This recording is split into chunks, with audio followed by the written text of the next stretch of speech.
everybody, welcome to another episode of Warhammer 6th Edition Skirmish. I'm back with Chris, and today we're throwing down, it's going to be the Dwarves against the High Elves. Prince Lorand getting off the boat one more time to go and see a thing he's never seen before. He's never seen a dwarf before.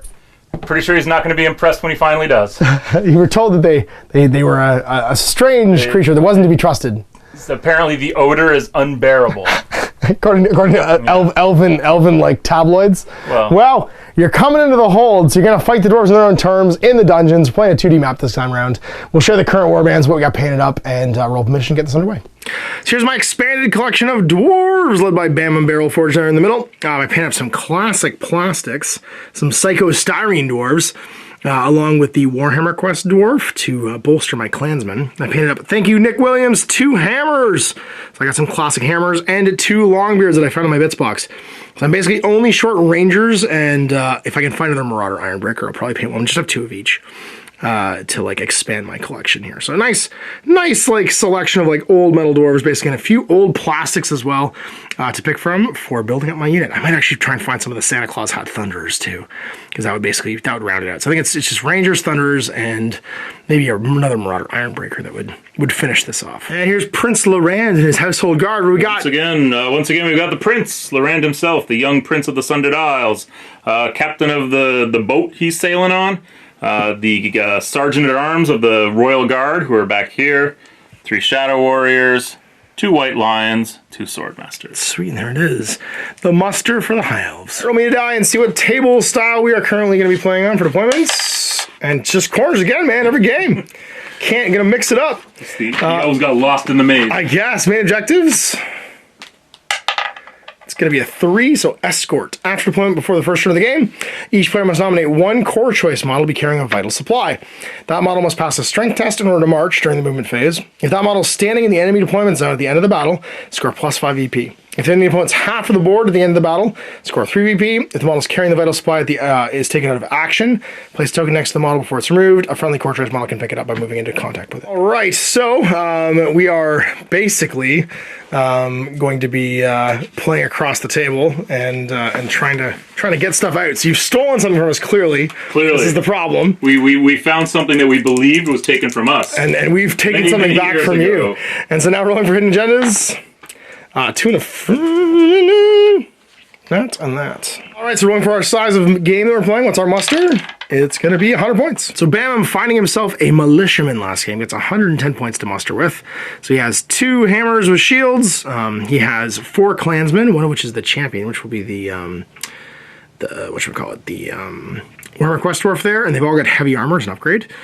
And then I have a miner, I have an Ironbreaker, and I have a Longbeard. We're going to call him Pappy. That's Bam's dad, or, you know, one of the old mans. All right, so Prince Lorand mustering the troops. What do we got? This is his dungeon delving expedition. He's heard that dwarves are particularly resilient to arrows, so there's not too many arrows going on. So we got 2 Swordmasters, 2 White Lions, just a Spearman champion, a Spearman, and an Archer, and the Prince. Sweet, there we go. For deployment zone, I roll a 6. I can beat that. Or tie at least. Nope. And we're deployed, so I've got the Prince over here, Lorand, along with a Seaguard, a White Lion, and that's it. And I've got my two Royal Guard, my hammers, along with my clansmen holding the vital supply. Your vital supply being held by the champion, and then you've got another Spearman, your White Lion, and a Swordmaster. Across from them, we've got the Ironbreaker, along with the 2 Psycho-Styrene Heavy Armor Dwarves and their champion, and an old grumbling Longbeard. And then last but not least, I've got my my outflanking miner. Turn 1 of 6. Let's see who's going first. Hiya! I got a 4. You got a 5, so it is your turn 1. Charges to declare. Let's get them, boys. I have no charges to declare. Oh, no. We're just coming. Here they come. Getting out. We stole this stuff. You dwarves can't stop us. With your little legs. You're lining up. Oh, you march, though, so... Oh, you have to make a strength test, actually, to march with the guy holding the vital supply. I have to make a strength test? Yep. Roll equal to your strength. 3. He can only move 5. It's heavy. We'll just push him back. It's slightly worse for me if that goes bad. And these fools, you gotta come make the ruckus. Oh, yeah, I'm gonna bring it. It's going to be brought. I'm going to bring it, put it on the table, open it up. It's going to ambush us. Yeah, you do. I see what time it is. Well then. Shooting. Shooting the guns. I have one gun to shoot. Yep. I have one bow, longbow. Shooting a second starting dwarf. Clansman. All right, on a 5 up. Yeah, 5 up has moved to long range. Whoa. Hits with a 6 though. 5 swoons. Nope. No. Clink. And that is no line of sight for your boss. Nope, that's it. The doors are treated like Star Trek doors, so you can move through them freely. They just block line of sight when they're closed. Your turn 1. You have 8 models to my 10. So my breakpoint is going to be 3. Yours is going to be 2 for route tests. Surprisingly, no charges to declare because I got little legs. We're just going to go this way. We're going to go 2 and then 4 more and just start walking around. Be like, sure, you want to come fight us? I see you abandon this other deployment zone. Let's go over here. So marching 6. And then the last hammer, we're going to see if this guy passes strength test first. Which he does! Hooray! So he's going to go 6 as well. Hide behind the boss and the hammer. And this last hammer is just going to form up around him. Root this. Anybody wants to come through them, they come through us. So heading up with 2 regular dwarf clansmen and the man the legend is the Ironbreaker. The old grumbler is just going to come in behind. Going this way, and then the champion in the rear. I have no guns, so no shooting, so it is bottom of 2, bottom of 1, top of 2. To declare, do it. Do it. Just do it. My Swordmaster and my White Lion are both gonna... Charge that one clansman? I mean, you can. You can charge this guy, too. If you can see him, yeah. I can just see him with the Swordsmaster. So you know what? The Swordmaster's gonna charge him. Okay, now... The White Lion is gonna charge him. Okay. So the White Lion, you probably want to have charge first, so I can't intercept. Yes. Goes 10, you got it. And then the next one going in. Oh, yeah. Crushing it. Over there, so remaining moves. Strength test to see if he can march. I roll a 6. Cannot. He's not marching. Like, it's a very heavy heirloom that we stole from you 100 years ago. Some heaviness. And he's just going to move to here. So you can shoot. And yes, we're creeping away from you, but this is not going to last forever. So I will have him march to here. I have no guns, so getting a line of fire from me is going to be irrelevant. Yeah. He's going to go to there as well. I like that this guy's just clearly drunk, and we're still making him carry it. We're actually going to move 5 to there. So you take a shot. Shoot. Yeah, makes sense. Bam him. Now he's probably closest. Oh, yeah, we'll shoot the hammer. Hammer time! On 2, that'll hit. Even if you move, you shoot on 2 with a longbow. 5 swoons. Then your other bow shot over there. Yep. I don't know if he has a target. Oh, he probably has that one clansman. Yep, that's one clansman right here. So short range, but moved. So on a 4. Thread the needle there. Gets him. 5, 6. No. Right. Well, we've managed to survive the onslaught of shooting. So it's a bottom of... No, we have close combat. Oh, close combat, right? Yeah, you charged me. Never mind. Sorry, I just assumed I was going to survive that. You go ahead. So my White Lion... weapon skill 4. And weapon skill 5 or 6. Better. Hits. And then 3's to wound. No, 2's to wound, actually. 6. Oh, no. Oh, back. Oh, no, it's back at you. It's one combat at a time. Yep. So back at you on a 4. No, I miss. And then the Swordmaster. It's on a 3. Misses. I'm weapon skill 5 on the Ironbreaker. Hitting back on a 3. Or 4, rather. Hits. Strength 4, so 3 to wound. Take a 6-up save. -1. No. And what happens? Sit, elf. Me too, because he's special. Well, I think you're immune to panic. No, you're stubborn with the White Lions. So you gotta make a panic check. They're only stubborn if the general is within 6. That's right. So. Yeah, so you have to roll and see if that guy panics. Leadership 8. 9. Uh-oh. Runs away. So free strike. And no wound. 2d6. A horrible White Lion. He's the worst one. He wasn't near his boss. He's like, this isn't the guy I'm supposed to protect. Jedi just died like a fool. All right, well, that's the melees. So start a turn. Charge declared. Don't have any. Because you're too far away now. I was going to charge those White Lions, but I guess I can't. Remaining moves. Let's see if I can march on 1 to 3. I can. He's so drunk, he just doesn't even care. Going 6. Everybody else just forming up. You know what? You can do it by yourself. We're just going to send everybody this way. Go. Go through them. Go through them. And the last one's going to go here. Go through. We'll march up with the remainder. Because we can always march. We're going to send 2 to just block this. And the rest are going to break off and go this way. I think. Let's end around in round 2. All right, man. You are down to 25%, so you're gonna have to see if you route leadership 9. Leadership 9. He's fine. Prince Lorand is about to bite off more than he can chew. Well, we'll see. I'm not super tough. Okay, everybody's charging except for the spearman. So who's charging what in what order? Wait. Okay, so he's gonna charge him. He's gonna charge him, and he's gonna charge him. Sweet. Go get him. So everybody's got something, so I can't intercept. Yeah. So, well, I guess I should measure, but yeah. I mean, you're within 10. Yeah, you're fine. You're elves. Your legs are long. I like that once again, you're going after the not heroes with your boss. Where's the hero? He's the guy with the big hammer. Oh, yeah, no. No. That's what white lines are for. He's far too important. Oh, he's going high. I knew this was good. Oh, you're march blocked. You're march blocked. Yeah, man, you're with 8. You're going 5. I see what you're doing. Come, bring your face to my axe. Charge? Yeah. So, they're just both going to charge. Oh, going in.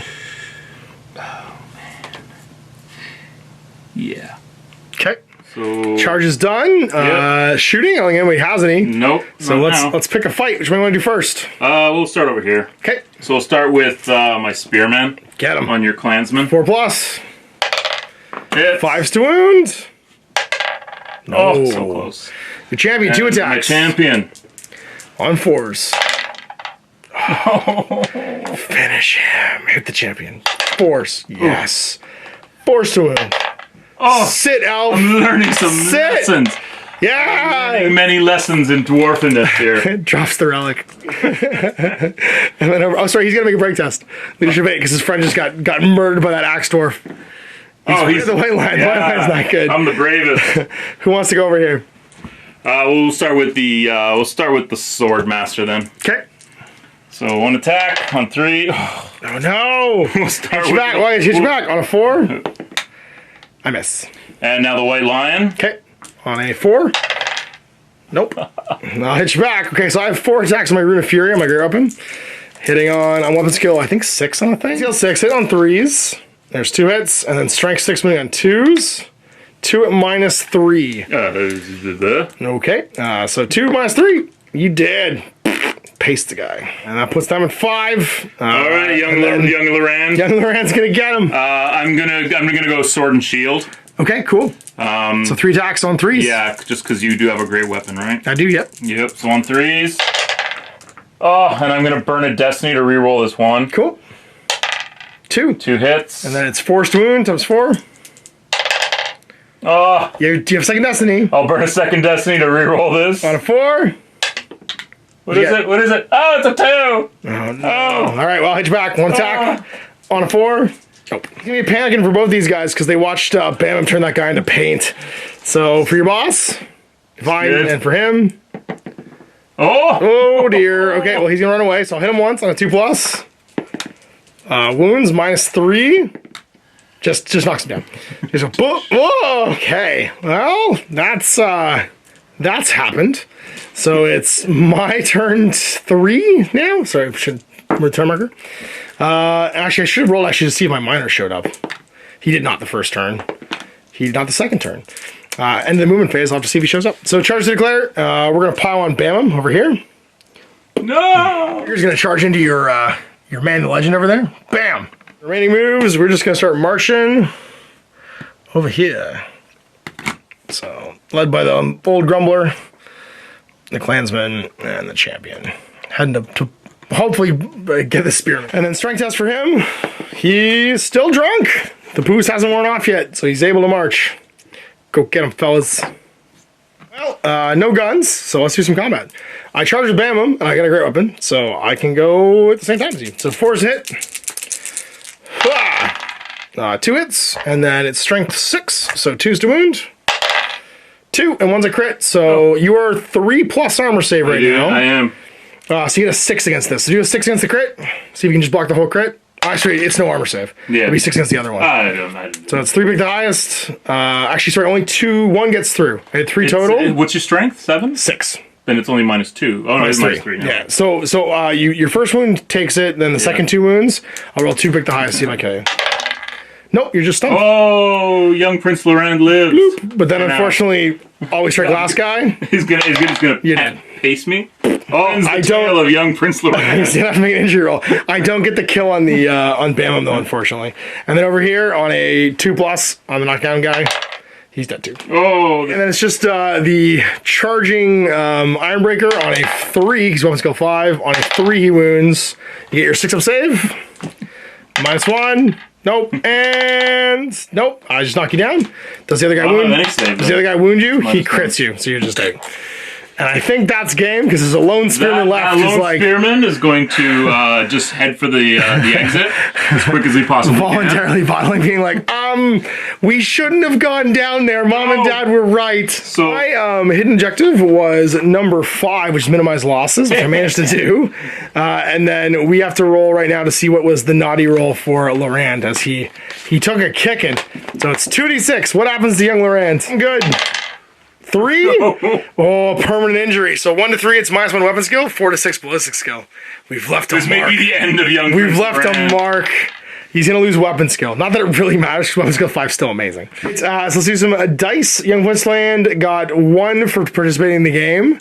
And did you get your, what was your secret mission? You didn't get your secret mission? No. Okay, so you get 1 die. See what happens. Ha! You got a 5. Experience, you can make that a 7 to gain a destiny, but that's about it. And then for me, I got a survived, killed a guy. It wasn't taking an action during the game. I got my secondary. And so it's gonna be 4 dice for Bamum. He's got another experience point if I want. He's got 3, so I could make that a 9. Just bank that, or I could, I think I'm just gonna bank it, because otherwise I can make my leadership higher, but I'm already leadership 9, or increase my weapon skill plus skill. I'm just gonna bank it and go to 4 XP. Counters this game, and so that's a wrap. I hate dwarves.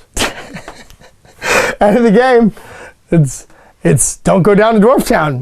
Clearly. No one wants to go down to Homework Town. Young Prince Lorand is wearing a scar that he will remember forever. That's what Bam did. He just cut him. He cut him a little bit. He took a piece. He's like, this is so you don't forget. Yeah. You don't come to Dwarf Town. You don't come knocking on Dwarf Town trying to steal back your stuff. We'll just stay wherever we can see sky. We're good. Can't see the sky. It's bad. Your name's in the book now. Yeah. He's written your name down in the book. Young Prince Lorand. Oh my goodness. Don't come back. Well, it's gonna be very different though if we end up on the open ground though, and you can just pepper me with arrows, because I had like no shooting this game, and I think that'll be the Young Prince Lorand, the revenge. So I hope you guys enjoyed that. We'll see you for more Warhammer 6th edition Skirmish. I was happy with the way the banners worked. I got to figure out what I want to do with the whatchamacallit, the musicians, and then I got some legacy stuff I want to do too. So check the document if you haven't recently to see what updates are in Warcry. It was Warcry 3 Blood Dragon, my skirmish rules for Warhammer 6th edition Skirmish. Big thanks to Chris painting some stuff. You guys for watching. Thanks on Mash. Have a great day. I hope you enjoyed that video. If you want to support the channel, of course, like and subscribe and hit the little bell below so you get notifications when I post future content. I do post stuff 7 days a week. If you want to support the channel further, you can, of course, buy a t-shirt through Spreadshirt, buy a measuring gauge or objective markers from Desperate Designs, or, of course, most importantly, there is Patreon. Patreon is what makes all this possible, keeps the lights on, pays for the studio costs, pays for the equipment, model costs, and everything else, and most importantly, puts food in my kids' bellies and a roof over their heads. Big thanks to everyone, past, future, who supported me. I do this stuff because of you guys, and of course, I will continue doing it as long as I can.